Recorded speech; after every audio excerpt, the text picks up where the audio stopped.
Pressure is reaching a boiling point as the May 15 talks in Istanbul approach, talks that could either reignite diplomacy or detonate a new phase of confrontation in the Ukraine conflict. The United States has issued a stark ultimatum.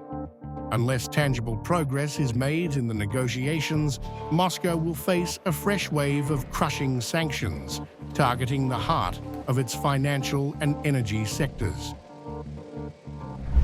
This could be significant, tougher than we have ever seen, warned Keith Kellogg, the U.S. President's special envoy for Ukraine, in an interview with Fox News.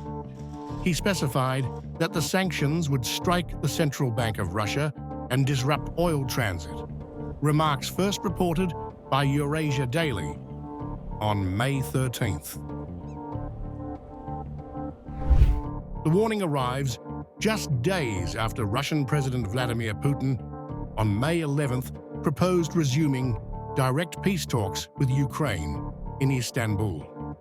U.S. President Donald Trump immediately endorsed the initiative, calling on Kyiv to accept the offer immediately, reflecting Washington's renewed push to bring the war back to the negotiating table.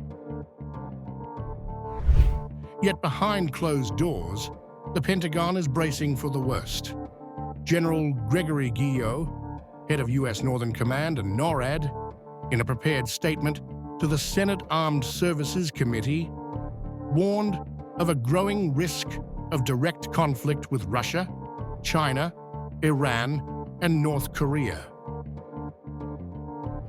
While China, Russia, North Korea, and Iran seek to avoid an armed conflict with the United States, their perception of the decline of the West contributes to a growing willingness to challenge the United States on the world stage and increases the risk of miscalculation in a crisis. Guillot identified Ukraine as a likely flashpoint, warning that continued fighting presents several possible ways the conflict could escalate into a U.S.-Russia confrontation. He also flagged increasing coordination among U.S. adversaries, citing Russian-Chinese drills in the Arctic and reports of North Korean troops allegedly active in Russia's Kursk region. Moscow has dismissed the warnings. President Putin called Western claims of Russian aggression nonsense, insisting that Russia's military posture remains defensive and reactive. Meanwhile, back-channel diplomacy has quietly accelerated under Trump. From private meetings in Riyadh to renewed envoy exchanges, Moscow and Washington are cautiously re-establishing ties. Whether that momentum holds will be tested in Istanbul.